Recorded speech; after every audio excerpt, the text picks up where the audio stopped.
the truth of God's revelation that reaches its climax in the proclamation of the gospel, and unwaveringly and unshakably, it is the same in every single language, culture, and context. That the eternal Son, through whom all things were made and who is incarnate in Jesus Christ, is the height of God's revelation and the only hope of this world, is the one essential truth of God that is constant across all times and all places. The gospel must be translated into countless languages, dialects, and idioms, but it remains the one truth for all people everywhere and always. No doubt you are all convinced of this as well. But what is true of the gospel is true also of the doctrine that spins and blooms out from the gospel and then supports and defines the gospel. Orthodox teaching or doctrine is, after all, nothing but the articulation of God's eternal truths that are built into the universe itself and then made explicit in the life, death, and resurrection of Jesus. Just as the gospel does not change and is relevant in every culture, doctrine also does not change and is always compelling and relevant for all people in every time and every place. This is an important point. I too frequently encounter the notion that what Luther wrote with such insight, wisdom, and compassion for Christian people is all well and good for the 16th century as the old medieval world was taking its dying breaths in Europe. But it is often assumed and frequently stated that one must recognize the limits of Luther's application in the new world and in a new millennium. When I hear or read, we're not living in feudal Germany, you know, my thought is something along the lines of, yeah, I noticed. So what? If Luther faithfully expressed God's doctrine in the first decades of the 16th century, then that doctrine is still true 500 years later, in the first decades of the 21st century. God's truth, God's doctrine does not change. The suggestion that Luther may not speak with relevance to our modern world is never more pronounced than when it comes to the topic of the two regiments or realms or spheres or kingdoms. No doubt, the world has changed dramatically and in virtually every way imaginable since the days of Luther. Politically, socially, intellectually, scientifically, technically, philosophically, and even theologically, our world and Luther's world bear virtually no resemblance at all. And so when Luther speaks about princes and kings and emperors and their intimate relationships and interactions with the Christian church, we can too easily conclude that as far as Luther's social and political ideas go, he's got nothing to offer. But this assumption is absolutely both ignorant and incorrect. Luther speaks God's truth. God's truth does not change. So when Luther gets this doctrine about the two realms right, it's right forever. This is exactly the attitude we take when it comes to the Book of Concord. It is true now and always for all people, all places, period. But while Luther's articulation of doctrine should not be called into question, the way that his doctrine is interpreted, taught, and applied must be questioned continually and checked against what Luther actually taught. And when it comes to Luther's teaching on the two realms or kingdoms, I have learned that there needs to be a good deal of especially careful checking. Those who bear the name of Luther have an appalling habit of getting Luther quite wrong when it comes to the two realms. Growing up in the northern half of the New World, I, like most of my fellow citizens, have my own appalling habit of seeing the world through a red, white, and blue lens. And we make the assumption that, and I make the assumption that my own situation is somehow altogether singular and utterly unique. In other words, I am inclined to blame much of the theological problem in the church's muddling of the two realms on the influence of Enlightenment democratic ideals that drove the formation and development of my own country. I remain convinced that in the U.S. context, the influence is unmistakable, especially in the case of our founding fathers, such as the pagan Thomas Jefferson with his wall of separation between church and state. The notion of an absolute divide between the spiritual and the secular, between the ecclesial and the political, between God and the world, has become part of the standard account of the world, carefully cultivated into every young American Yankee. Lutherans in the U.S. are hardly immune. But while Jefferson articulated the sharp bifurcation between religion and politics, the notion found firm rooting wherever the Enlightenment ideals held sway. Indeed, it is worth remembering that it was in the old country, on German soil, that the perhaps most egregious instance of the bifurcation of spiritual life and ordinary life occurred during the rise of the Third Reich.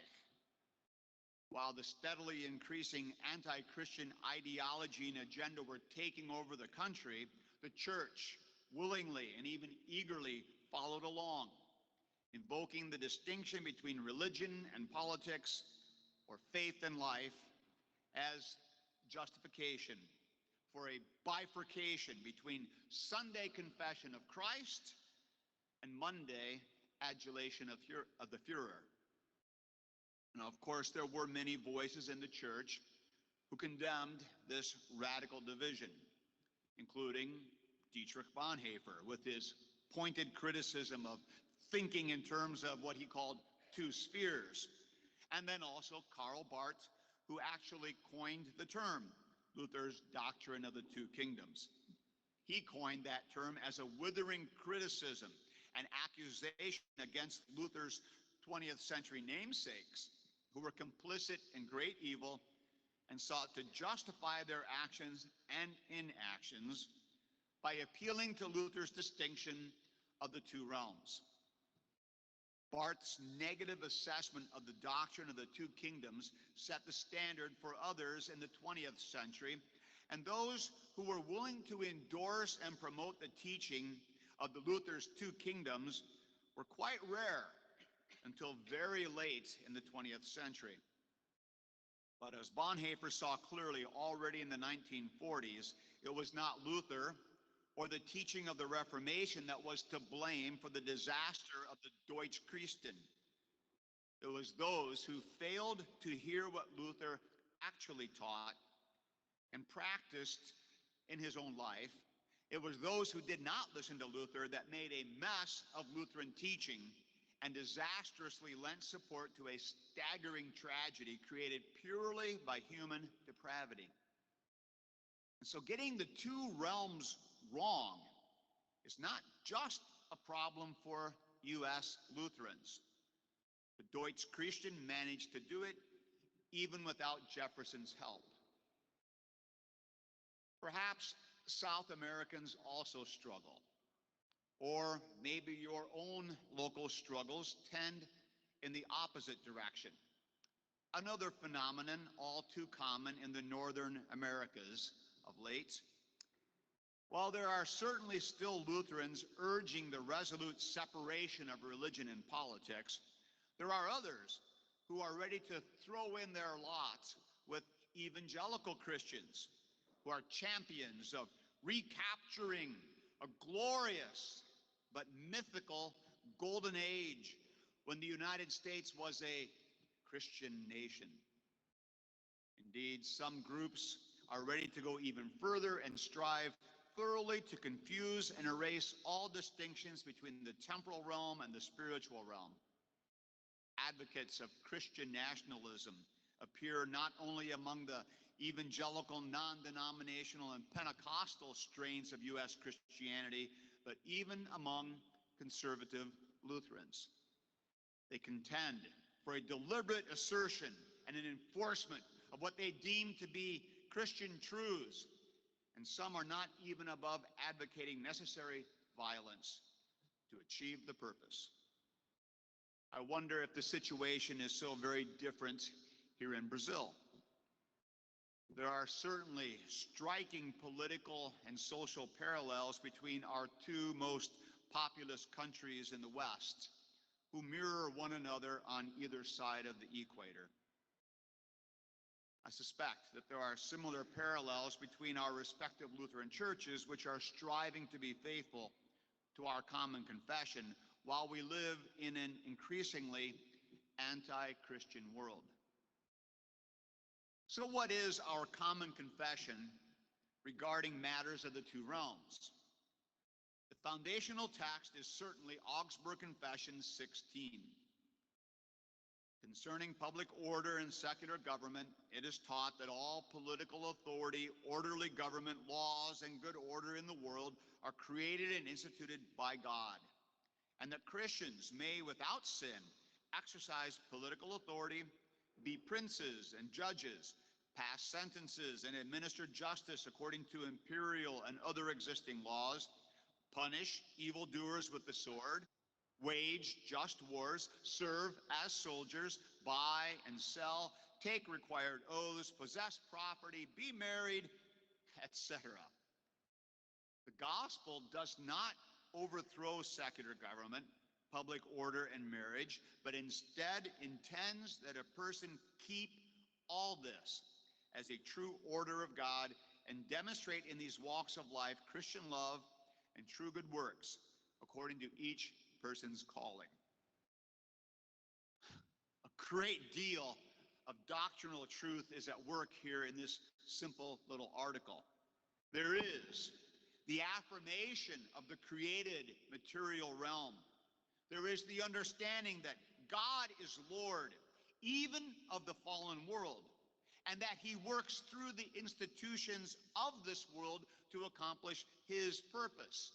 And no doubt there is here also the distinction between the spiritual and the temporal realms that provides the structure for Melanchthon's endorsement of secular authority and the Christian's ready participation in that authority. Today, I want to focus on one vital aspect of this confession that is given too little weight. But first, let's be certain that we rightly understand and agree on the dynamic of the relation between the two realms, the temporal and the spiritual, or the left and the right, if you prefer.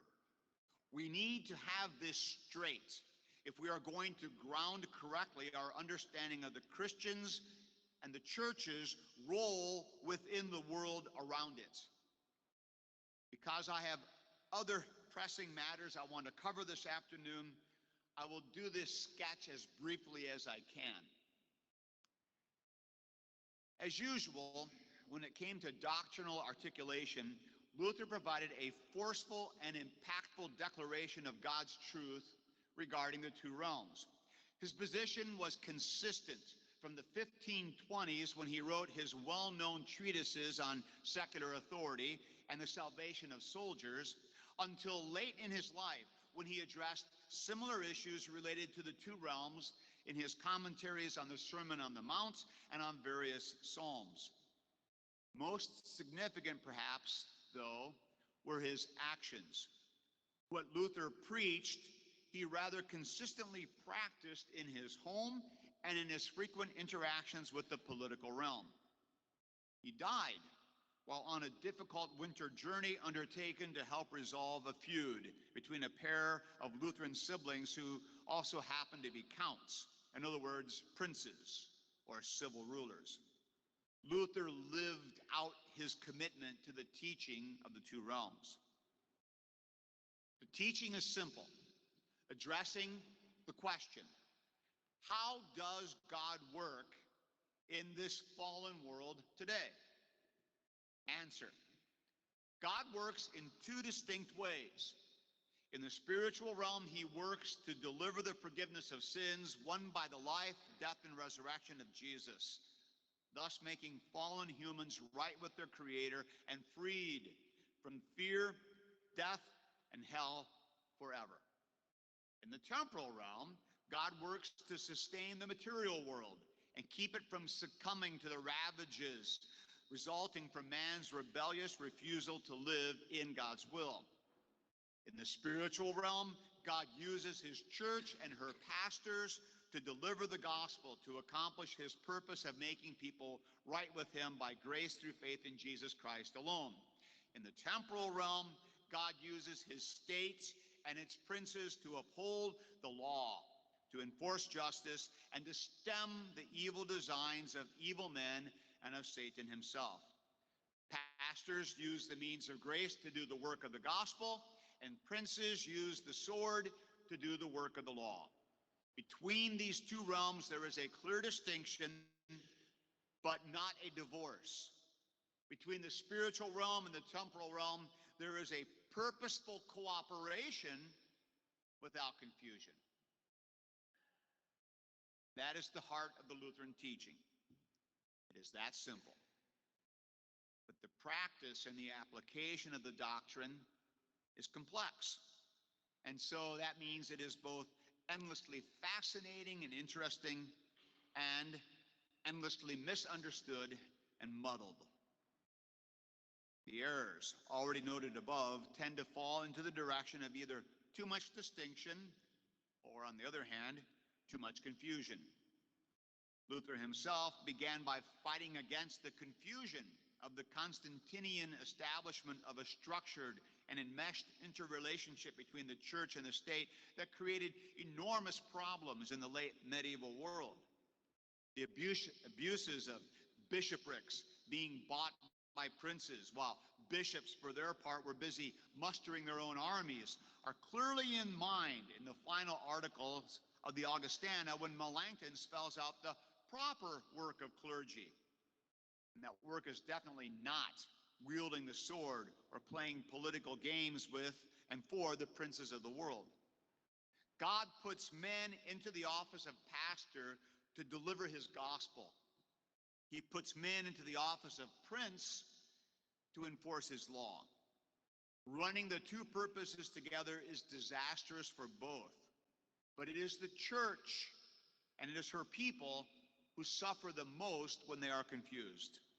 When pastors are not doing the task given to them by God, the people lose their gospel delivery man. The very heart of the church, then, is torn out and trampled.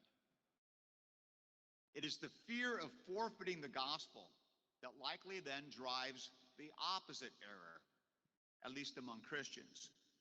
The other common error perfected by those in the secular world is the effort to build and enforce a wall between the two realms. Among Christians, it is a woeful misapplication of Jesus' teaching, and it happens even among Lutherans. This variety of misguided and errant defenders of Lutheranism do their level best to ensure that the left hand never knows what the right hand is doing, and vice versa. As a result of this absolute bifurcation, the church inevitably slips into isolation and irrelevance and loses its role in the world. And the state also suffers because it loses the insight, the challenge, and the witness of the church. This posture of complete separation is often given further justification by the steadily increasing animosity and intolerance of the wider culture toward the church these days, driven by a fear of being polluted or even destroyed. The call routinely goes out among faithful believers to circle the wagons, shelter in place, and fight back as necessary to maintain the church's cherished, established position. In his later years, when princes began to enjoy their relative autonomy and freedom from the games and manipulations of the church given to them by his own teaching, Luther pushed back against these proud princes and reminded pastors of their God-given task to hold the prince and the state accountable to their task to honor and maintain the truth revealed in God's law, the law that God established for the right functioning of the world. Luther believed that pastors and princes were to stay out of one another's business, but he did not believe that they were to ignore each other's abdication of duty or failure to heed God's will. The interrelationship between the two realms was quite dynamic for Luther, and the line that distinguished them was rather flexible and entirely permeable. Whether the mistake is the confusion of the two realms or the divorce of the two realms, both errors are altogether common yet today, and both get Luther's teaching completely wrong. Now, it would be easy enough to spend even more time exploring the intricacies, the perils, and the possibilities of the interface between God's two ways of accomplishing his purposes in this world through the two realms. I think, though, that there can be considerable benefit in taking the basic ideas of this lively and, I would argue, very capable paradigm and putting them to use by exploring three particular areas that seem to pose a significant challenge for the church's self-understanding and her witness to the world around her in these early decades of the third millennium since our Lord's incarnation, or as the temporal realm now prefers, the third millennium of the Common Era. Rather than offer specific case studies or situations that may or may not be of interest, I'm going to offer three powerful ideas that each play a foundational role in the modern Western nation states in which we all now live and worship and work and function. Each of these three topics is captured with its own singular and significant defining word: freedom, rights, and the individual. First, freedom. Of all the overarching and undergirding ideas that shaped and continue to drive not only the government but also the citizenry of the United States, probably the most central and enduring is the ideal of freedom or liberty. Just a few days ago, I was gathered in the American heartland with all of my kids and my grandkids and my sons' in-laws and some of their friends as we all got together, about 30 of us, and observed our annual summer party celebrating Independence Day. We rarely call it that, though it's just the 4th of July, and a proper observance occurs the entire day of the 4th, complete with grilling, picnics, and yard games, all culminating in the fireworks show when the sun finally sets.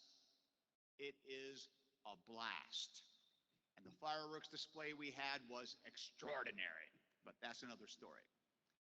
I love the 4th of July. And this year, the entire affair got bumped forward by 2 full days so that everyone could celebrate with me, so I could get on a plane and fly south on July 3rd.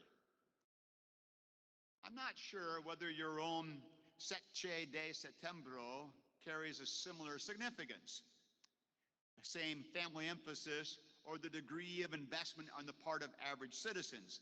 But I suspect that freedom is still a sacred ideal in your country, just as it is mine. Give me liberty or give me death has been a standard rallying cry since first uttered by Patrick Henry in 1775. Most people today simply take for granted that freedom is one of the great and enduring foundations of human being. Jean-Jacques Rousseau set the stage for Patrick Henry a decade earlier with his famous dictum, "Man is born free and is everywhere in chains." The notion of mankind's inherent freedom is a hallmark of the Enlightenment thinking that was finding its full voice and stretching its influence in remarkable and intoxicating new ways, as old ideas about authority and truth and human being were toppled. No longer simply ideas for intellectuals and dreamers, the principles of the Enlightenment found their way into the thinking of even ordinary people and became the definitive blueprint for the construction of a grand social and political experiment that would come to be known as the United States of America. It is not surprising then that freedom continues to be celebrated as one of the few remaining sacred notions among the heirs of the Enlightenment. We have built our nation and our lives on the idea of freedom. But what is particularly fascinating from the viewpoint of the relation between the two realms is the effort among Protestants to align the Enlightenment ideal of freedom with what is taken to be a central axiom of Christian confession. After all, didn't the Apostle Paul declare it himself in his letter to the Galatians? It is for freedom that Christ set us free. Therefore, keep standing firm and do not be subject again to a yoke of slavery. This sounds like just the sort of thing that an 18th century patriot might have said. The overlap with our Western democratic ideals seems to be almost perfect. A few decades ago, I recall seeing a very large billboard in a southern U.S. city that declared, "Freedom, created by God, paid for by Christ, and defended by veterans." Some of you think it's not funny.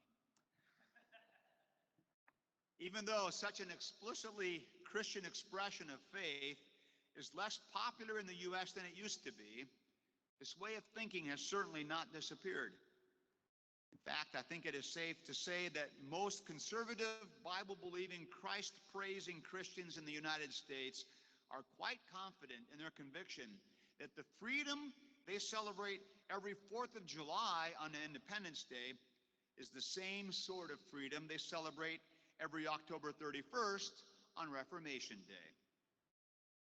Political freedom meant that kings and tyrants could not control your life, and religious freedom meant that a pope could not do it either. All of this simply takes for granted that the spiritual freedom proclaimed by Paul is the foundation for and perfectly aligns with all of this wonderful modern freedom. But this is definitively and critically wrong. In the Enlightenment, freedom is understood as freedom from interference. No one can make you do what you don't want to do. Each person is free to pursue whatever options or dreams or activities or belief that they choose. This freedom means that a person's life is not determined or set in stone by any authority other than that person's own self. In a word, Enlightenment freedom is the celebration of autonomy. No longer under the thumb of arbitrary tyrants and unshackled from authoritarian institutions and superstitions that tried to dictate behavior and belief, modern men and women have become liberated to live autonomous lives. Each person is in himself, as the word itself makes clear, the only source and authority for the laws and rules that authoritatively bind and direct their life. Each person becomes a law unto himself. Government then is given the task of negotiating the way that all of these free and autonomous individuals will manage their life together. This is the legacy of the social contract theory. And this is the standard for the classic liberal democracy that shapes our lives and that most Christians take for granted to be the best form of government. It is, after all, the one that upholds freedom. But St. Paul's and God's freedom and Enlightenment freedom are two very different things. Reinhard Hutter offers an excellent definition of genuine, that is, Christian freedom, as the truthful enactment of created existence. In other words, to be free is to be thinking, and even more importantly, living in tune with what it means to be a creature.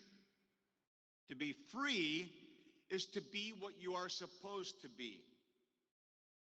For those committed to the ideals of the Enlightenment, the only supposed to that carries any weight is the self. Whatever the self determines to be right and necessary ends up being the only norming standard available. This pervasive modern situation is rightly termed nihilism, but that's another topic for another time. For Christians, the truthful enactment of created existence means living in accord with the plan of the Creator. And the plan of the Creator is for his creation is, in simplest of terms, what we call the law. This is the definition of the law found in the Book of Concord. Therefore, for both the repentant and unrepentant, for the reborn and those not reborn, the law is and remains one single law, the unchangeable will of God. Christians do not claim the autonomous individual law as the height of human, they do not claim the autonomous individual as the height of human actualization. Indeed, Christians reject the very notion of autonomy as nothing but willful human self-assertion that amounts to full-blown idolatry. Second word, freedom, is Luther's freedom. Luther gave powerful expression to the rejection of the autonomous self in a pair of monumental essays from the third decade of the 16th century. In De Servo Arbitrio, or On the Bound Will, Luther made clear in 1525 that as human beings, we do not claim an autonomous freedom of any sort, certainly not with regard to spiritual things. But Luther followed right Christian doctrine and pushed his point beyond the limits of logic and experience and argued that even in things below us, that is, in the things of this life, any notion of freedom was more a fiction and a matter of contorted definitions than an essential aspect of our human being. This hard truth is fundamental to a Lutheran confession. We do not choose God. He chooses us. We are not the lords of our lives. Christ is Lord and Master. Any notion of human autonomy is utterly demolished by Luther's unrelenting attack on free will. 5 years earlier, in the first flush of Luther's discovery of the gospel, Luther addressed the question of human freedom directly in his famous treatise, Freedom of the Christian. This is Luther's marvelous argument premised on the two kinds of righteousness that begins with those two seemingly contradictory sentences. A Christian is a perfectly free Lord of all, subject to none. A Christian is a perfectly dutiful servant of all, subject to all. When the truth is grasped, it turns out that there is no contradiction or even paradox here at all. What we have is simply the potent declaration of the twofold reality of Christian righteousness. Before God, we are completely freed by Christ's grace and owe nothing to anyone, not even to God, because Christ's perfect righteousness has been imputed and applied to us. Shocking idea. When God looks at us, he sees Christ. We are guilty no more. We are in debt no more. We are God's own sons and daughters, destined for an eternity in Christ's eternal kingdom. We are free. Meanwhile, on the other hand, at the same time, in our relationships with the rest of creation before the world, we are servants. We've been placed by God into relationships and circumstances that come with definite expectations and that make sharp demands upon us. Our Creator has given each of us a number of vocations that we are called to fulfill for the sake of those around us. We have specific vocations in our families, in our neighborhoods, at work or at school, toward our fellow citizens and toward our government. In every vocation, we have duties to perform and tasks to accomplish for the well-being of our fellow creatures and the smooth and steady functioning of the creation. This is the very essence of Christian living, which is nothing more than the pinnacle of human living, since the whole point of Christ's work is to make us once more what God intended us to be before we ruined everything with our rebellion and sin. So it is. The Christians live with freedom before God and with obligation before the neighbor. Later in the same essay, Luther puts it this way, and this is one of my favorite Luther quotes because this is the very heart of Lutheran doctrine already in 1520. We conclude, therefore, the Christian lives not in himself, but in Christ and in his neighbor. Otherwise, he is not a Christian. He lives in Christ through faith, in his neighbor through love. By faith, he is caught up beyond himself into God. By love, he descends beneath himself into his neighbor. It is hard to imagine a more concise or beautiful articulation of the entirety of the Christian life. Faith rules our relationship before God, in which we passively receive Christ's grace and righteousness. And love rules our relationships before the world as we actively serve those around us according to God's will.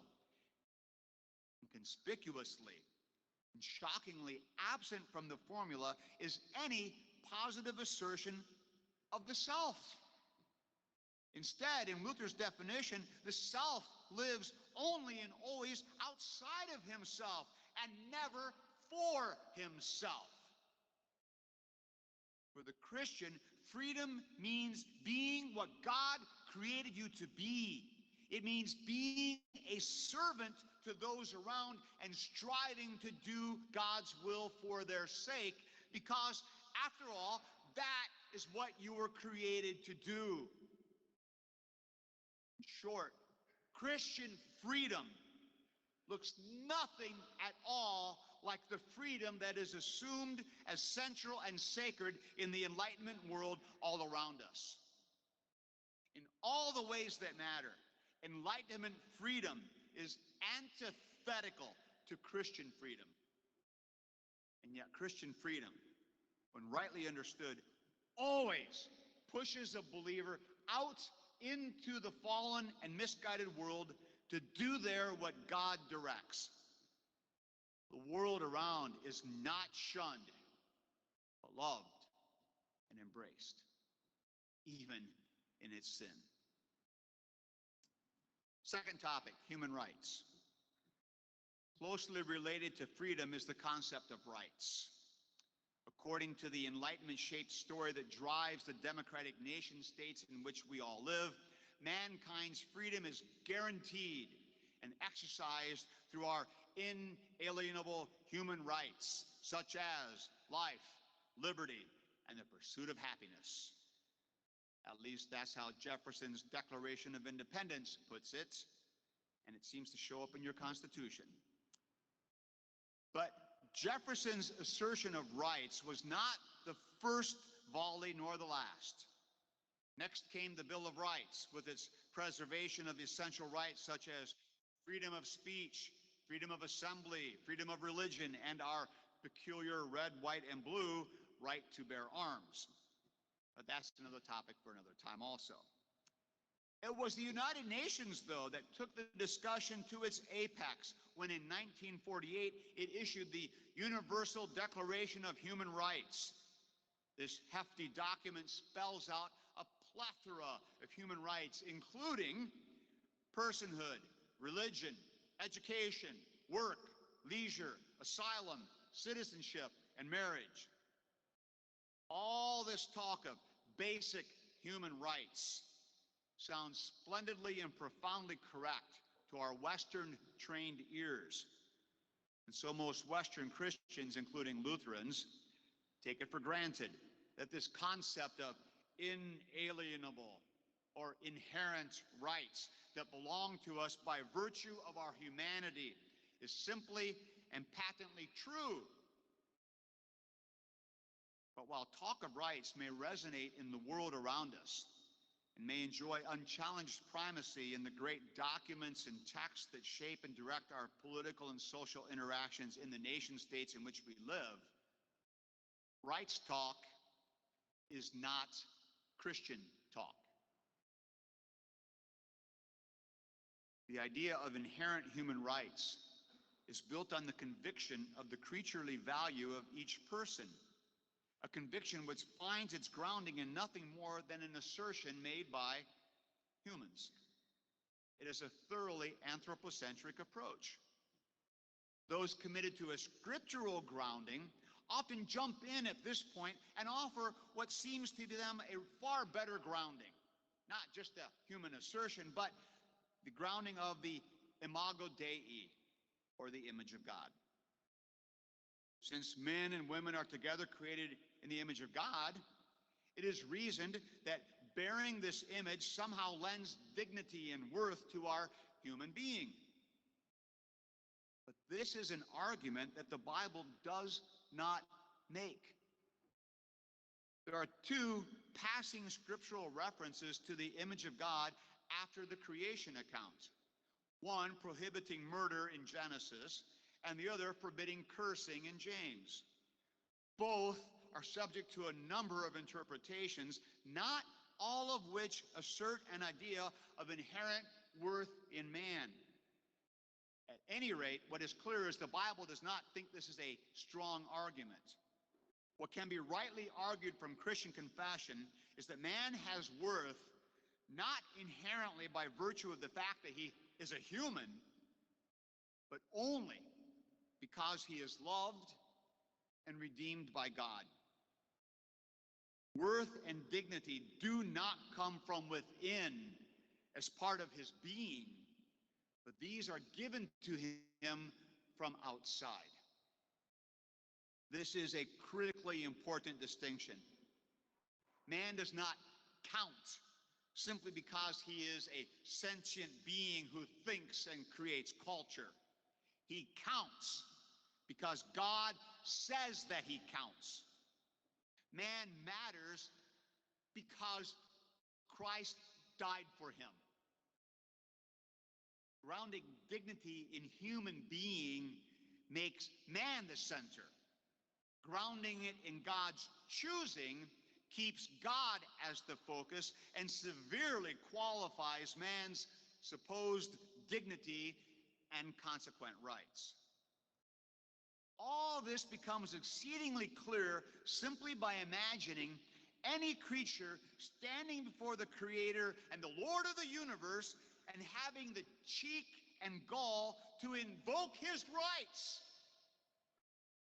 God, I have a right to food, shelter, and friendship. Give me these things. Or, God, I have a right to life. I demand that you honor that.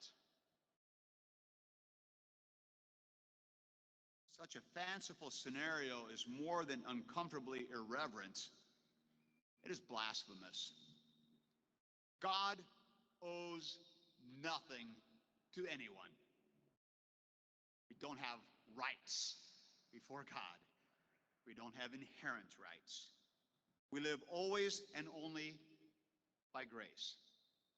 The idea of inherent human rights is grounded not in Christian confession, but in the Enlightenment. When Luther discusses rights, it's in the context of the rights given to different classes of people. He has in mind the necessary prerogatives that make possible the fulfillment of any given vocation. And so Luther can rightly argue that a prince has a right to the sword, and a father a right to rule his household, and a pastor a right to preach. But none of these rights are inherent human rights. They are degrees of necessary authority granted for the successful fulfillment of a God-given task, a vocation. That should be the extent of rights talk among Christians. Dietrich Bonhoeffer captured this idea beautifully and made a powerful application when considering the relationship of the church to the wider world. He insightfully argued that the church should see itself not as one more vendor in the marketplace of ideas, nor as a religion or a way of life that one could freely choose and that had a right to all legal protections just as any other group or institution. No, Bonhoeffer would have none of that. The church was profoundly different. The church is the presence of Christ in the world. Church is the means of the world's salvation. The church is the witness of God's truth. It was like her Lord, Bonhoeffer knew, in never demanding space or due process or equal standing with any array of special interest groups or rights. How much space does the church need in the world? About the same amount of space, Bonhoeffer insists, that was required for the infant Jesus, maybe a square foot or two. Bonhoeffer put it this way: the space of the church, then, is not something which exists on its own account. It is from the outset something which reaches out far beyond itself. For indeed, it is not the space of some kind of cultural association, such as would have to fight for its own survival in the world. But it is the place where testimony is given to the foundation of all reality in Jesus Christ. The church has neither the wish nor the obligation to extend her space to cover the space of the world. She asks for no more space than she needs for the purpose of serving the world by bearing witness to Jesus Christ and to the reconciliation of the world with God through him. The only way in which the church can defend her territory is by fighting not for it, but for the salvation of the world. This is an extraordinary passage, and one that from my perspective is little understood, much less practiced in the church in the North American context. Far too often, Christians there succumb to the standard rights-driven perspective. They assume the rights of themselves and their church, and then they fight for those rights to be upheld in any way they can, whether by influencing government leaders through lobbying or filing legal petitions in the courts. And worse yet, is simply the assumption among far too many Christians that the privileged and comfortable position of the church in the Western world is her right and something to be defended or reestablished as needed. Christians most tempted by this way of operating are often greatly and legitimately grieved by the breakneck descent of the West into moral relativism, licentiousness, and self-indulgence, especially with regard to sexuality, and the corresponding dismissal and even denigration of the church and her way of living. But the church and her people must be clear about her God-given purpose and objective. Her raison d'etre is not the preservation of the church. It is the salvation of the world. The church does not need to maintain or enhance her position. She needs to witness to God's truth in Christ. the individual. Finally and briefly, the marked contrast between the view of the world and that of the church with regard to the individual deserves some attention as it relates to both freedom and rights. In the Western Enlightenment world, very few sacred things remain. One after one, each thing that once held a place in our Western culture as good, right, and true for its own sake has been toppled over. The Bible was denounced, then the church's beliefs and her practices. Marriage soon succumbed, as did the family. The nation remains, but in a new role as service provider and arbiter among competing claims to rights. Of course, most of these institutions are still lauded as at the appropriate time and in the right place, but the forces that drive the West forward in its convictions and commitments relentlessly continue their subversive work, and the erosion is all but complete. Arguably, the one thing left in our culture that holds near universal acceptance as an unqualified and self-evident great good is the human self. In his recent book, The Rise and Triumph of the Modern Self, Carl Trueman tells the story of the dictatorship of Western individualism and sheds particular light on the ascendancy of sexuality as the supreme expression of the individual self. It's a book worth reading. With the self enthroned as the supreme good, the only remaining sins are inauthenticity to self and refusal to affirm the selves chosen by others. Besides the demand for tolerance, it becomes not only a privilege, but an expectation and an obligation that one must be true to oneself. Of course, all the rest of society then must dutifully play along with whatever each self has determined is true and right for his or herself. This is far more than merely a problem of hyperpluralism, relativity, and solipsism. The problem now is that with no truth or grounding available beyond the self, the all too fragile foundation routinely, indeed inevitably, collapses and leaves the unfortunate self, and tragically and far too frequently also those closest to that self, in pieces, often literally. Interestingly, the response of the faithful church in this regard is not outright rejection of the self, or even a suppression of the self. Far from it. In fact, Christian truth actually celebrates the great significance of the individual personal self. You do not each exist as simply cogs in a great machine or as mere sparks of some unifying divine principle destined to be swallowed up again in an amorphous and all-consuming energy field of nebulous divinity. No, just as God intended, we are each made in body, soul, personality, and community, the unique human being that we each are. And on the last day, each one of us will be resurrected as the uniquely created and shaped individual that God had always planned each of us to be. And yet, though we are individuals, we are not autonomous. No, we are receptive to what God gives and obedient to what God directs. We are creatures, not lords. We are submissive, not self-assertive. We celebrate God's plan, embrace His will, follow His law. He calls the shots so that we can thrive within His kingdom, being the particular individuals He created each of us to be. You are not a sacred self. You are a God-created, God-loved, and God-redeemed self. You matter because of God's work. This means that your identity is not a project you must accomplish, but it is a gift you receive from God and from those around you.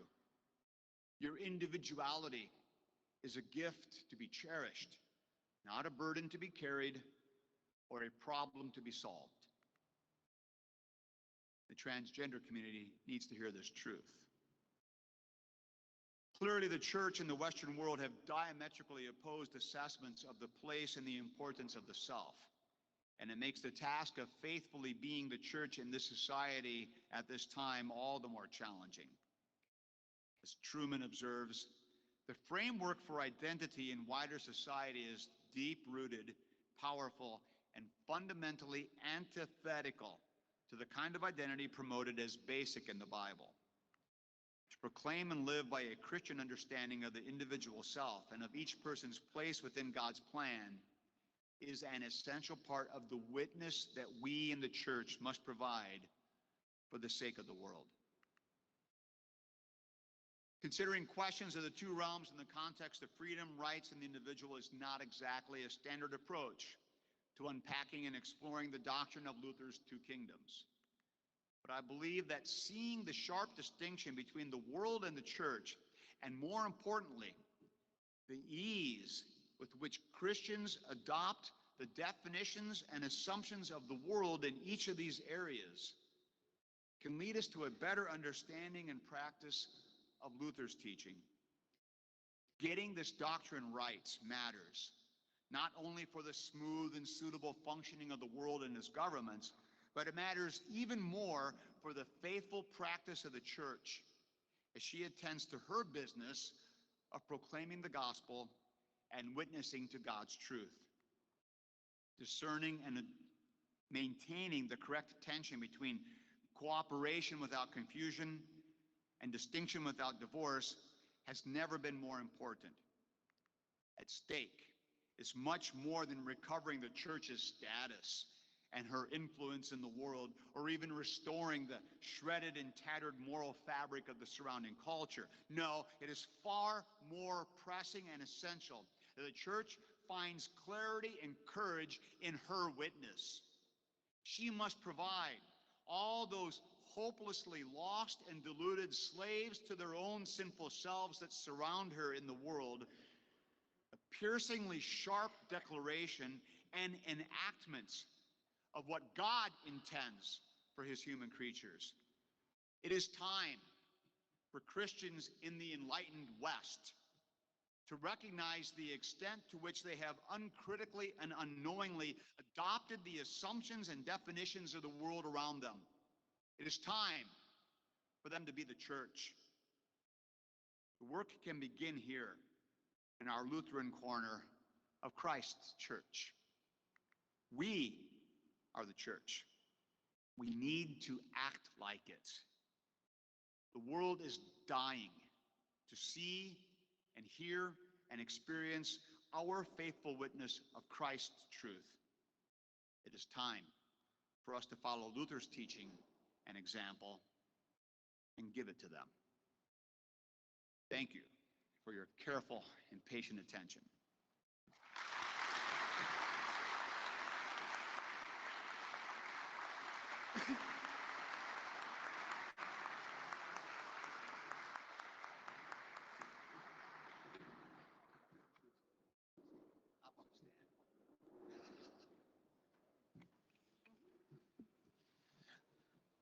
Muito bem, desde já agradecemos ao professor Biermann pela exposição, a Gabi por ter proporcionado para nós aí a tradução. Acho que é uma boa forma de nós acompanharmos sem a interrupção.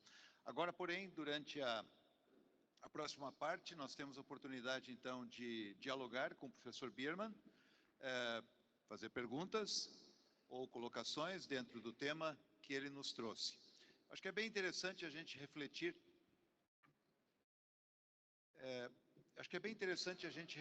Sobre o fato de que nós tínhamos previsto a palestra do Dr. Biermann como sendo a primeira. Ela iria abrir o nosso programa e estabelecer algumas bases a partir das quais nós iríamos trabalhar. E aconteceu, vocês sabem que o voo dele de Dallas para São Paulo teve um problema, ele precisou ficar 2 dias lá, e acabou então chegando essa madrugada, acho que era perto das 2 horas da manhã, nós estávamos chegando aí no campus, e acabou sendo então a última palestra. E me parece que ela sublinhou bastante muito daquilo que nós ouvimos nesses 2 dias, né? Então, ao invés de ser uma introdução ao tema, me pareceu assim que foi um fechamento muito interessante, né? O microfone está aí, fiquem à vontade. O pedido da nossa tradutora é que vocês sejam carinhosos e falem devagar, talvez não muito longamente, e ela vai traduzindo então, enquanto isso, ao professor Biermann.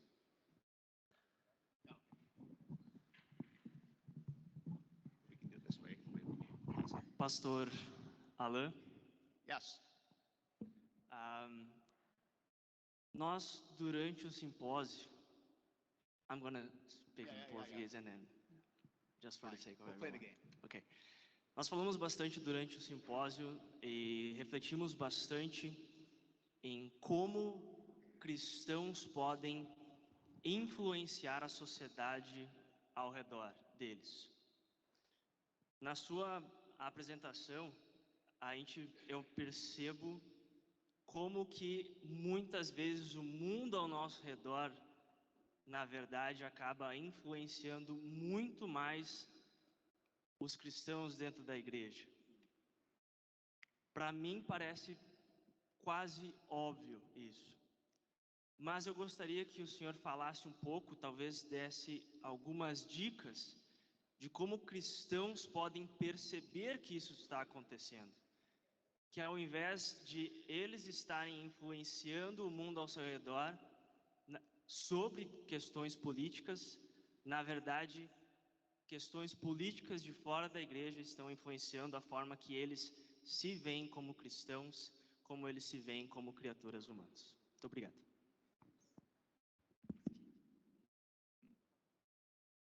Yeah, that's a good question. Oh, perfect. And I think you are right to recognize that I was trying to make a clear emphasis that the influence is always both directions. Então, essa é uma boa pergunta. E ele está dizendo que, então, realmente vai nessas duas direções, como tu comentou. We never live outside of a culture. That's how Christ intends it. We live in a culture. A gente nunca vive fora de uma cultura. Não é essa forma que Cristo teve a intenção para a gente vive na cultura. And so that culture is going to shape us, whether we like it or not. Então essa cultura ela vai moldar e modelar como que a gente não importa se a gente gosta disso ou não. And I guess the only real clue I can give to how to discern it is to make sure that we focus on what we are here to do.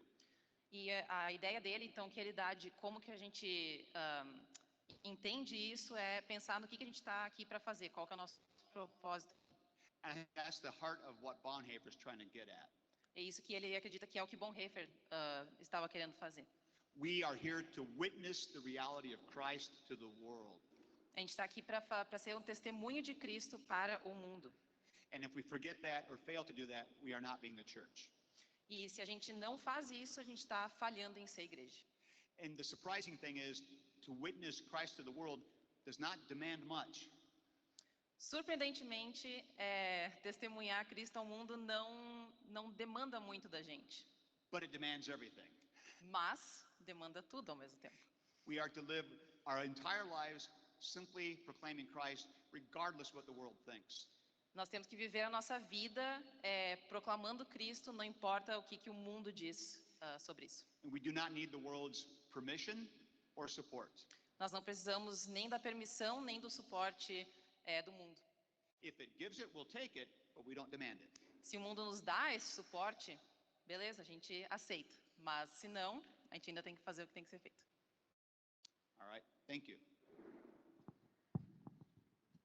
All right, no more questions. Good. Sem mais perguntas.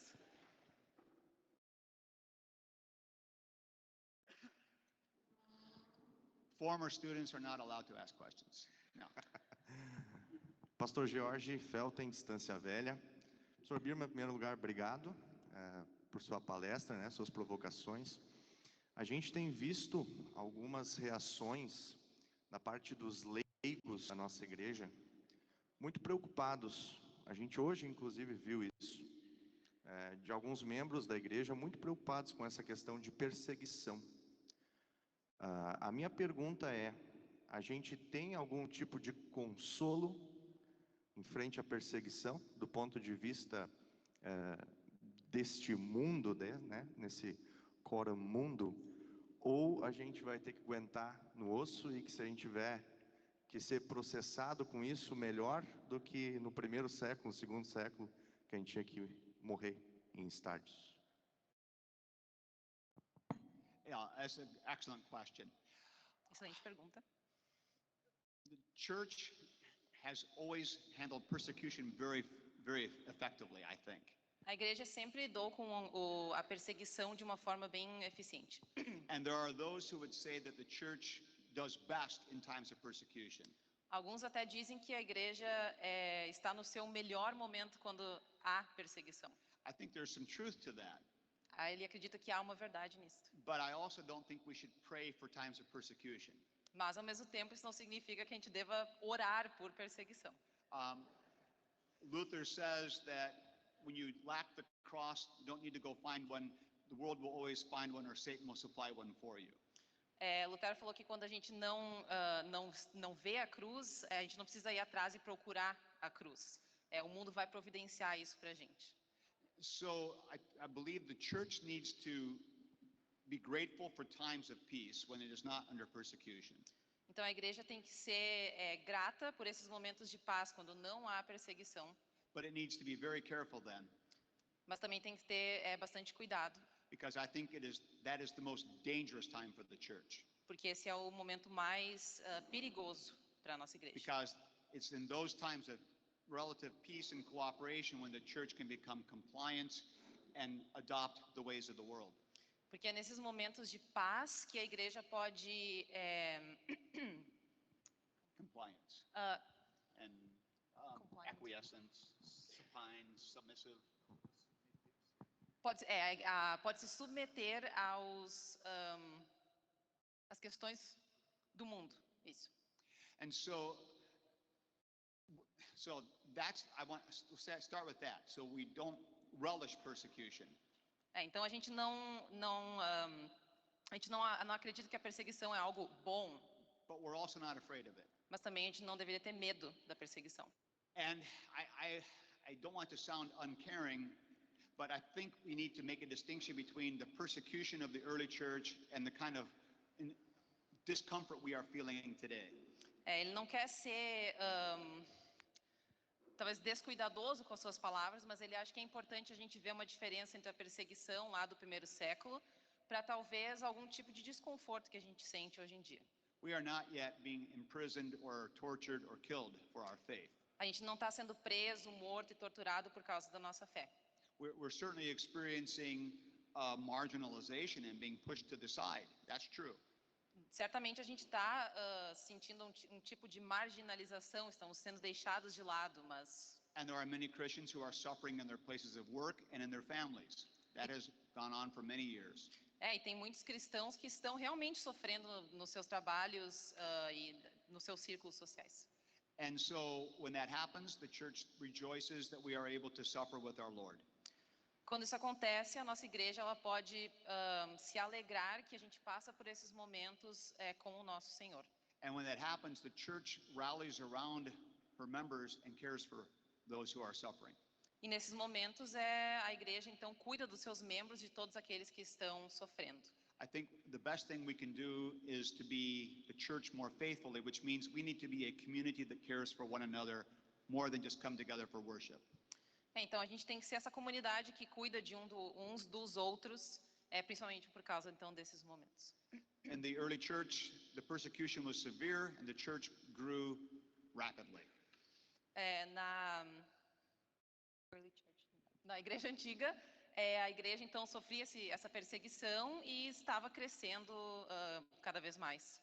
The Holy Spirit seems to use persecution very effectively. O Espírito Santo usa a perseguição de uma forma muito efetiva.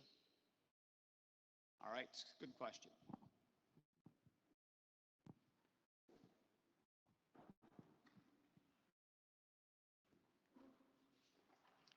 Pastor Ismar Pins, de Porto Alegre. Eu quero agradecer quando distinguiu a questão da liberdade, da maneira como o mundo vê, e o conceito da liberdade cristã, especialmente colocando a autonomia, que que o mundo busca e que na fé cristã não existe pelo amor. Deu um insight nisso, pensando que muitas vezes na nossa pregação a gente lembra do peso do legalismo. Será que no mundo contemporâneo o enredo da autonomia ou da falta de lei é o maior problema?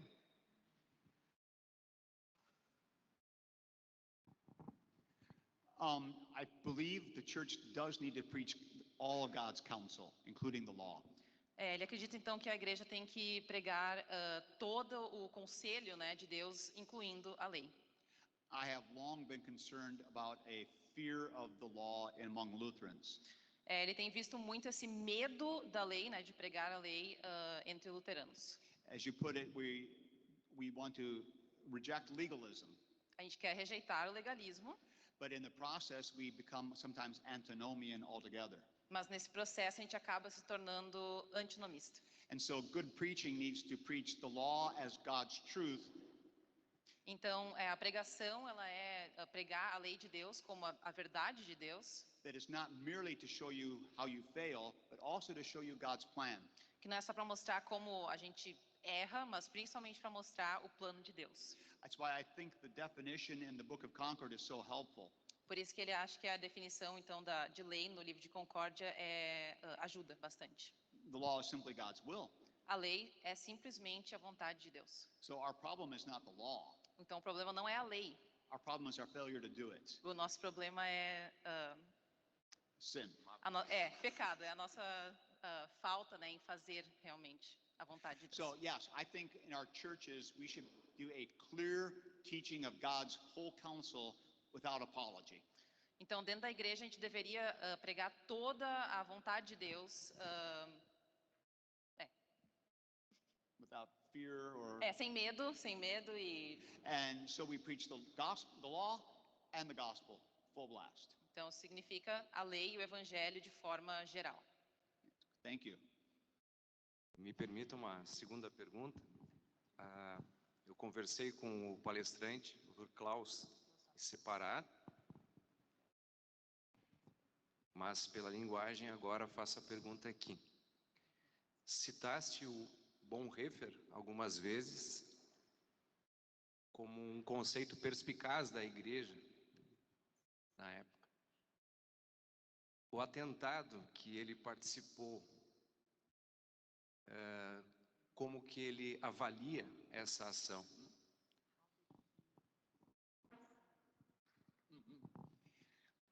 Bonhoeffer's a fascinating situation. A situação do Bonhoeffer é fascinante. I think that people too often make too much of his attempt to assassinate Hitler.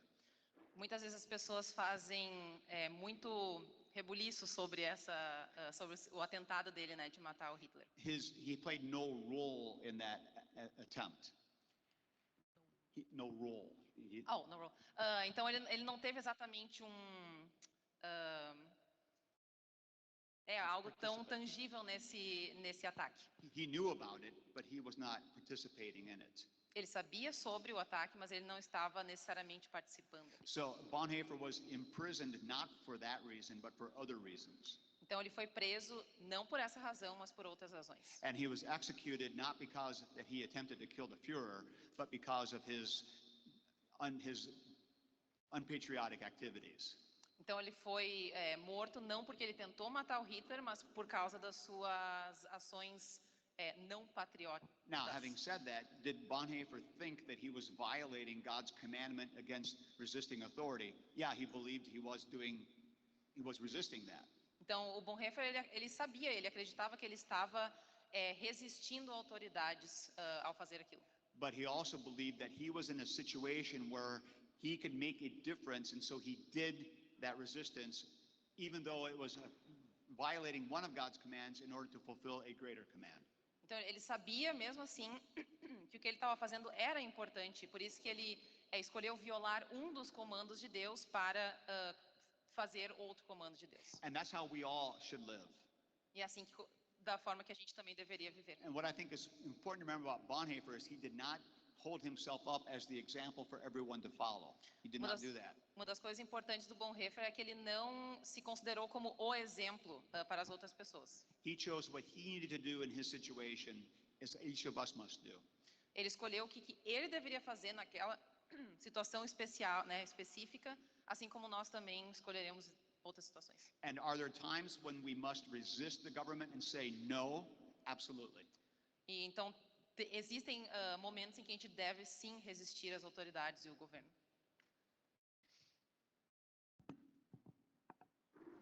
Pastor Clóvis Gedrat,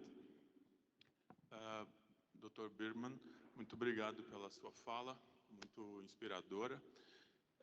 A minha questão que venho aqui é uma questão de entrega da palavra de Deus, não tem nada a ver com a questão da palavra de Deus, mas da entrega dela ao mundo, que é o que eu vi também na sua exposição, uma das grandes preocupações de Lutero.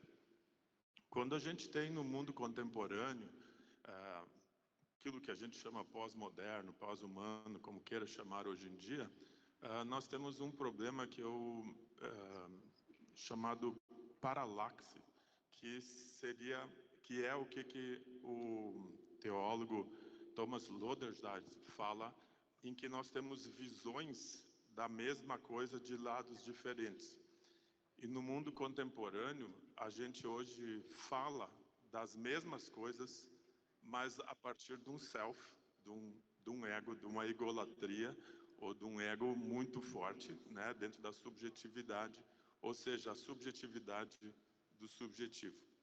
Nesse sentido, a pergunta é a seguinte: nós continuamos falando e criticando o iluminismo, mas nós somos um espaço de estudos onde o estudo da compreensão dos conceitos é muito importante, o que é uma característica do iluminismo. E nós, quando estudamos o texto bíblico, nós dividimos o texto do grego, o que os gregos entendiam e o que nós cristãos entendemos a partir da palavra, por exemplo, logos, né, é uma das palavras, ou ágape.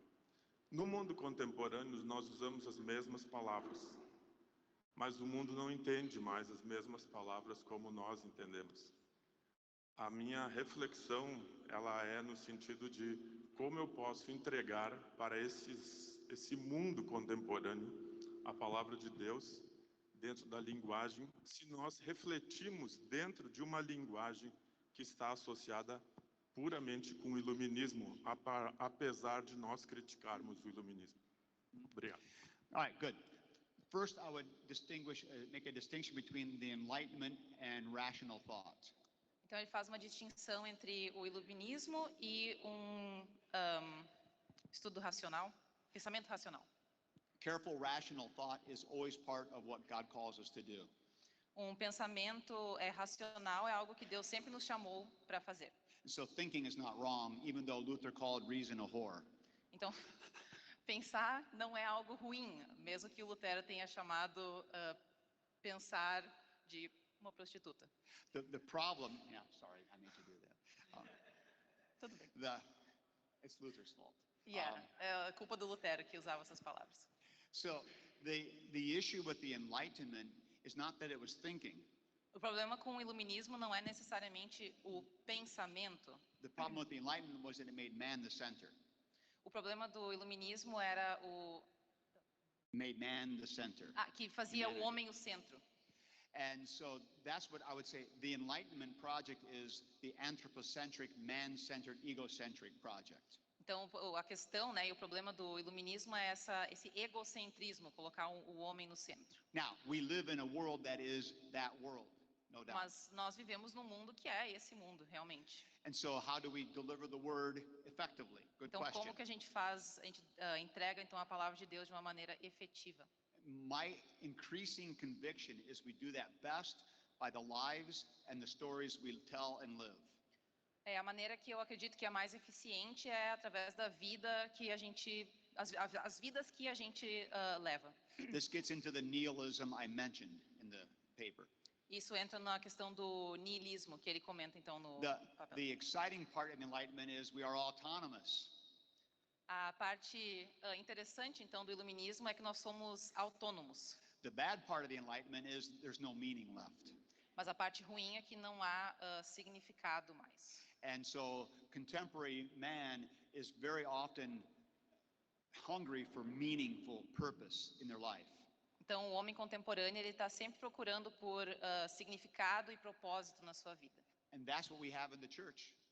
E é assim que está a igreja, assim como está na igreja. We know why we're here and what we're here to do. A gente sabe por que a gente está aqui e o que a gente tem que fazer aqui. We know how the world works. We understand because God has given us His truth. A gente sabe como que o mundo existe e trabalha porque Deus nos deu a sua palavra. And so what we need to tell the world is the message that God has the answers that you need. You're not going to find them in yourself. You have to listen to what God says. And we need to just say that without fear. Então a gente tem que dizer para o mundo que Deus tem as respostas para as nossas perguntas, as perguntas das pessoas. Não, as pessoas não vão encontrar essas perguntas dentro de si mesmo, mas é Deus quem responde elas. I believe that is the most effective message we can give to the world. E essa é a mensagem mais efetiva que a gente pode dar para o mundo. And if we try to change the message or tailor it for the world, we end up losing what it most needs, which is a very different message than they're used to hearing. Então, se a gente tenta mudar essa mensagem para, enfim, agradar o mundo, a gente acaba perdendo a parte mais importante realmente da mensagem, né, do jeito que ela realmente é. On a side note, I find it interesting that Islam is growing so rapidly, even in the West. Ele acha interessante que esse tipo de pensamento está crescendo até mesmo no Ocidente. And I believe the attraction is that they tell you what to do without fear. E o que ele acha que é atrativo nisso é que They tell you what to do. They're not afraid to tell you what to do. eles não têm medo então de falar o que você tem que fazer. And so people find that attractive. Their life now has meaning and purpose and direction. As pessoas então acham atrativo o fato das vidas dela terem um propósito e uma direção. So I'm not saying we should become Muslims. Eu não acho que a gente tem que ser muçulmanos. Yeah, but what I am saying is that we should be confident to preach the whole counsel of God, the law and the gospel, both, because people want to hear all that God has to say. Mas o que ele está dizendo é simplesmente que a gente tem que pregar toda a vontade de Deus, o lei e o evangelho, porque é isso que as pessoas, na verdade, realmente querem ouvir.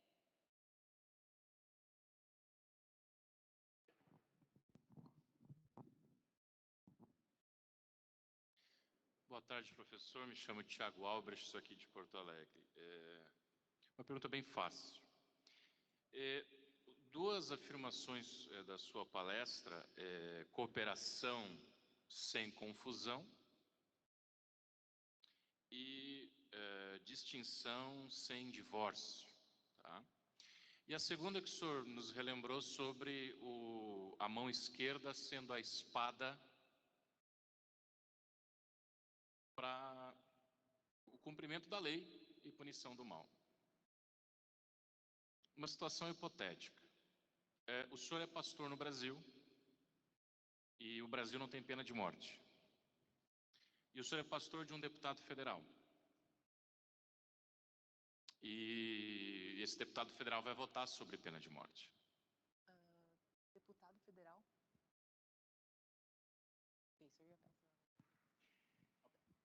E ele vem ao seu gabinete e pede conselhos. Por um lado, né, devemos amar, etc. e tal, mas por outro lado, o Estado, ou enfim, o poder secular é espada, né?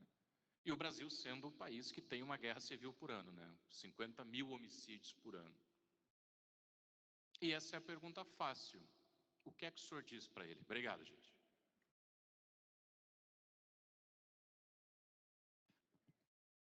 Okay, I think I understand the question, and I'll see if I can do it this. So, if you are a Lutheran who happens to be serving in the secular world as a representative in any kind of legislative body, you are doing left-hand work, which is good work.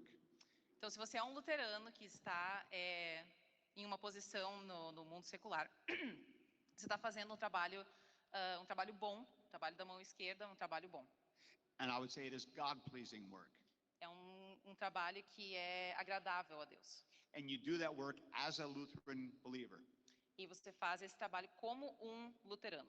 And so your faith will influence all that you say and do. Então, a tua fé ela vai influenciar tudo que tu vai fazer e falar. But it also means that in the political world, it's all about cooperation and compromise. Mas isso também significa que no mundo político é tudo sobre cooperação. And so you will sometimes have to make decisions or do things that you don't like or don't agree with. Então, às vezes, tu vai ter que fazer algumas coisas que tu não concorda ou não gosta. For the sake of making the world a little more just. Com o propósito de fazer o mundo um pouquinho mais justo.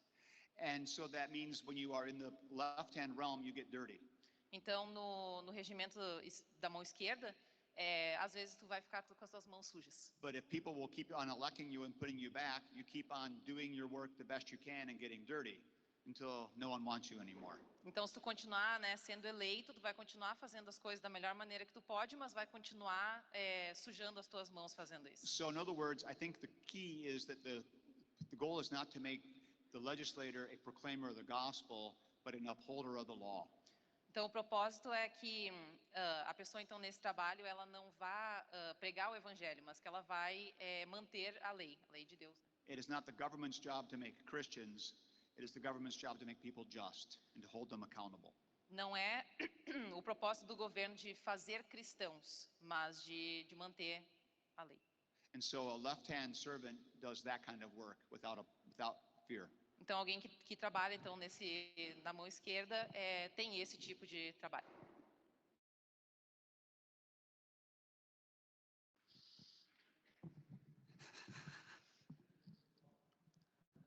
Boa tarde, Samuel Neugebauer, Pelotas. Eu sou leigo, não sou pastor. Eu vou me permitir reler o que está escrito ali. Nós somos a igreja, precisamos agir como tal. O mundo está morrendo de vontade de ver, ouvir e experimentar nosso fiel testemunho da verdade de Cristo. É hora de seguirmos o ensino e o exemplo de Lutero e entregá-los a eles. Eu sou leigo. Como eu faço essa entrega, como eu mostro ao mundo o Evangelho de Jesus? Eu não sou um pregador, eu sou um leigo. Então eu vou mostrar isso através de quê? Do meu exemplo. Na minha profissão, eu sou médico, na profissão de qualquer um. Mas eu lhe pergunto assim, como que nós vamos conseguir, eu te falo a nível de Brasil, especificamente hoje, como a gente vai conseguir continuar fazendo isso se cada vez mais no Brasil as coisas estão sendo sufocadas? E quando tu diz o eu, esquece o eu, vamos trabalhar no Evangelho, mas o mundo está nos sufocando. Então, se eu vou diminuindo, daqui a pouco eu não vou falar mais. Como que eu não vou agir? Excellent question. So many things to say. Muitas coisas para se falar.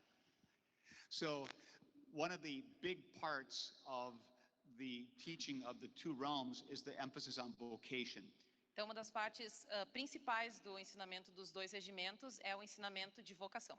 And there's so much to say about that, but I didn't do it today. E tem muito para se dizer sobre isso e ele não pôde falar sobre tudo hoje. So my answer is that you are a witness in your vocation and through your vocation. Então, tu testemunha na tua vocação e através da tua vocação. So whatever God has given you to do as a father or a husband or a grandfather or a neighbor, whatever he has given you to do it the very best you can. Então, não importa o que quer que Deus tenha te dado, seja ser pai, ser vô, ser irmão, marido, faça o melhor que você puder nessa vocação. You don't keep score, you don't figure out what's best for you, you serve your neighbor. Tu não faz nada que é o melhor para ti, é sempre o serviço para o próximo. And so you make a strong witness in your daily actions day in, day in, day in, all the time.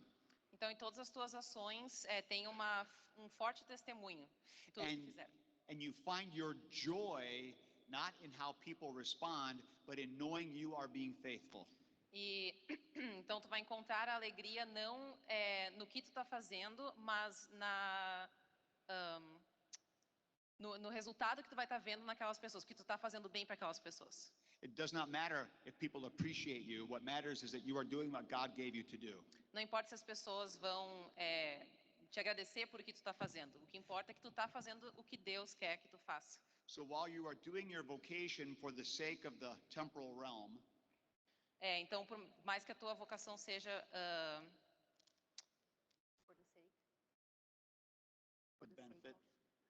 pelo benefício do mundo temporal, you are always thinking about opportunities to speak the fuller message of what Jesus has done. Tu sempre tem que estar preparado para falar da mensagem de forma geral, a mensagem de forma inteira de Deus pro mundo. And because God has made you a royal priest, you can do that. Porque Deus te fez na nação santa. So you do not need to be a pastor to speak God's gospel to a friend or a child or a neighbor. Tu não precisa ser um pastor para falar do evangelho para tua família, para os teus amigos ou para os teus vizinhos. And because of your faithful witness in your vocations, when you talk about Jesus, it will be credible. Porque tu vai agir de forma fiel nas tuas vocações, quando tu falar de Cristo, isso vai ser, as pessoas vão levar a sério. And I think this is the important thing. We make the gospel believable because we are living our joyful life in spite of the world pushing down on us. A gente faz o evangelho ser crível por causa da forma que a gente age na nossa vida. And this is why the church must act like the church. E é por isso que a igreja tem que agir como igreja. We have to be a place where we come together and celebrate our Christian walk together and encourage each other. A gente tem que ser um lugar onde a gente celebra a nossa vida em conjunto como igreja. So when the world is pushing down on us, we build each other up and we find joy there. Então, quando a igreja nos esmaga, a gente encontra a alegria e a força como igreja. The world looked at the early church and said, see how they love each other. A igreja vai mostrar para os outros, eles vão dizer, olha como que eles se amam. This has to be how the church is today as well. Isso tem que ser a forma que as igrejas agem hoje em dia também. Paulo Bus, desocupado, quer dizer, professor aposentado. Só quero checar se entendi corretamente uma citação aí do Bonhoeffer. Quando o Bonhoeffer fala ali de que, pelo que eu entendi, que a igreja não deve reivindicar mais espaço no mundo do que aquele que Cristo usou, o espaço de Cristo. Bom, o Cristo é aquele que toma a sua cruz sobre si, né, e pede que os cristãos o sigam tomando a sua cruz. Isso me parece indicar, essa citação e algumas outras, que a igreja não deveria reivindicar direitos do mundo, aqueles direitos que o mundo estabelece, né, para todos os cidadãos. Me pareceu, não sei se é isso. Mas aí eu me lembrei do apóstolo Paulo reivindicando direitos como cidadão romano. Tem aquela situação específica, o professor Novo Testamento me ajuda, ele levou uma surra, ou estava para ser surrado e preso, e ele diz, sou cidadão romano. Não é assim. Quer dizer, então a igreja pode apelar para essas leis para que ela possa continuar pregando o evangelho. Bonhoeffer iria concordar com isso, Bonhoeffer só diria, não, o caminho é martírio e acabou. I was waiting for that question. Ele estava esperando por essa pergunta. Thank you. So, yes, you're right. St. Paul claimed his right as a Roman citizen and did that on a number of occasions. Então, tu está certo em dizer que Paulo realmente reivindicou direitos em várias vezes. I like to joke, I think when he said, I appeal to Caesar, he did that so he could get a free trip to Rome. Ele falou isso, então, eu apelo a César, talvez para ter uma Uma viagem de graça até Roma. Because he had always wanted to go to Rome, now the emperor can pay for it. Que ele sempre queria ir para Roma e agora o imperador então poderia pagar para ele a viagem. Now, more seriously, and I think that might be half true, but more seriously, I believe the important thing for Paul is he was using his Roman citizenship rights for the sake of the gospel. Então ele acredita que Paulo estava usando o papel dele de cidadão da maneira correta. Not to benefit himself. Não para benefício próprio. And so the question then is, when we invoke our rights as the church, is that serving the gospel or hurting the gospel? Então a questão é, quando a gente invoca então os nossos direitos como igreja, a gente está fazendo isso para benefício próprio ou não? And our world is different than Paul's. Our world is different than Paul's O nosso world. mundo é diferente do mundo de Paulo. So when the church today invokes her rights, she looks just like every other special interest group. Então, quando a igreja invoca os seus direitos hoje, ela se parece como qualquer outro estabelecimento. And my great concern is, and I believe Bonhoeffer's great concern, is when the church looks like everything else, then the church's witness has been diminished. E então o medo dele é quando a igreja se parece com todos os outros, qualquer outro estabelecimento, ela para de deixar de ser a igreja, de parecer ser a igreja. And so we should ask the hard question, if we use our rights, is that helping the gospel or helping myself? Então a pergunta que tem que ficar é, quando a gente invoca esses direitos, a gente está ajudando o evangelho ou a gente está fazendo mal para o evangelho? And the most important thing is the witness of the gospel, not my comfort. Not my own comfort. Então o testemunho do evangelho não é para o meu próprio conforto. And those are hard words, but I think those are the truthful words. E essas são palavras duras, mas ele acredita que são palavras verdadeiras. Good question.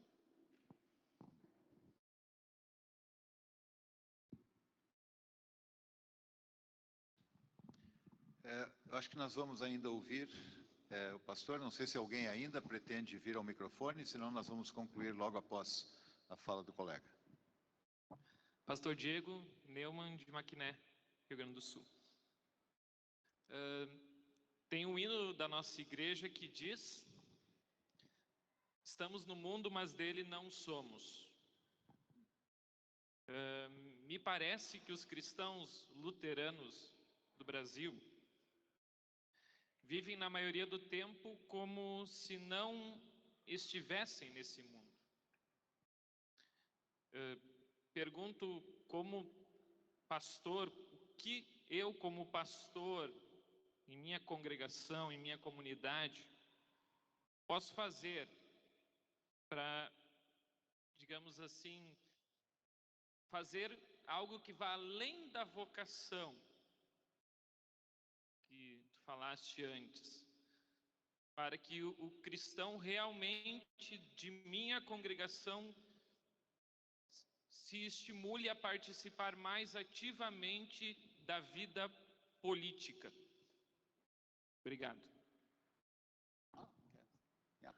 Well, my first advice is don't sing that hymn anymore. Don't sing the hymn anymore. Então, o primeiro conselho dele é não cantem mais essa música, esse hino. Now, more seriously, I would say being part of the political realm is your vocation. Estar no reino político faz parte da sua vocação. And Lutherans have for too long believed that the separation of church and state makes them afraid of the state. That is wrong. E luteranos acreditaram por muito tempo na separação de igreja e Estado e que o Estado é ruim. We need to engage our responsibility to the world as much as we can. E a gente tem que engajar com o mundo o máximo que a gente puder. And we don't do it wearing our Jesus t-shirt, but we just do it because it's the right thing to do. E a gente não faz isso vestindo uma uma camiseta escrita Jesus. A gente só faz isso porque é o que tem que ser feito. And so, yeah, I think it comes to teaching. So you need to teach your people what Luther actually taught and did about these things. Então, pensando em ensinar, né, tu tem que ensinar exatamente aquilo que Lutero ensinou sobre esses assuntos. But we have a long history of being afraid of these things, so it takes time to turn things around. E os luteranos têm esse histórico de ter medo disso, então vai levar um tempo para conseguir ensinar isso. And we also have to be clear that we're not trying to be like left-wing liberal social gospel. That's not our purpose. E o nosso propósito não é ser da esquerda, liberal e coisas deste lado. Our purpose is to simply help make the world a little better, more just. That's our goal. O nosso propósito é fazer um mundo um pouquinho melhor. Esse é o nosso propósito. And we do that in all of our vocations. E a gente faz isso em todas as nossas vocações. At home, at work, with the government. Na casa, no trabalho e no governo. All right. Thank you. Obrigada. Muito bem. Mais uma vez queremos agradecer ao professor Biermann, primeiro por ter aceito o nosso convite. Vocês sabem que lá no hemisfério norte eles estão nesse período agora, um tempo de relativas férias, apesar de que nos seminários existem cursos de verão, mas certamente ele poderia estar desfrutando esses dias, inclusive o 4 de julho com a sua família, né? Mas estava viajando, ou tentando viajar aqui para o Brasil. Então, primeiramente, nossa gratidão por ter aceito o convite para estar conosco aqui e nos trazer essa palestra, essa sua fala tão desafiadora.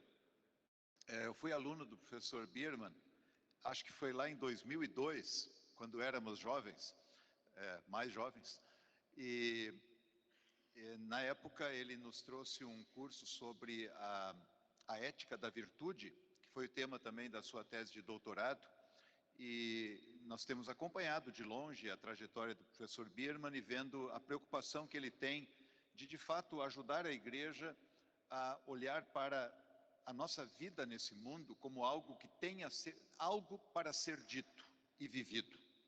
Ou seja, nós não nos escondemos em cavernas, mas nós temos algo para dizer. Temos o Evangelho, sobretudo, que só a igreja tem, mas nós temos também vida. Temos que promover vida neste mundo, um mundo que está celebrando morte. Então, o professor Biermann tem trabalhado muito isso ao longo do tempo, nos seus escritos, nos seus livros e nas suas aulas. E, sinceramente, eu acho que não são muitos dentro da igreja luterana confessional que têm caminhado por esse rumo e desenvolvido reflexões muito profundas dentro desse tema. Então, nós somos muito agraciados com a presença dele aqui hoje e também serão os alunos do programa de mestrado na próxima semana. Então, professor Biermann, muitíssimo obrigado por estar aqui conosco e compartilhar conosco da sua sabedoria, do seu conhecimento e do seu amor pela palavra de Deus e pela vida que Deus tem para o mundo. Nós queremos também trazer ao professor Biermann uma pequena lembrança, em gratidão, uma forma muito singela do nosso agradecimento. E também vamos passar uma pequena lembrança à nossa tradutora, a Gabi, também por ter se disposto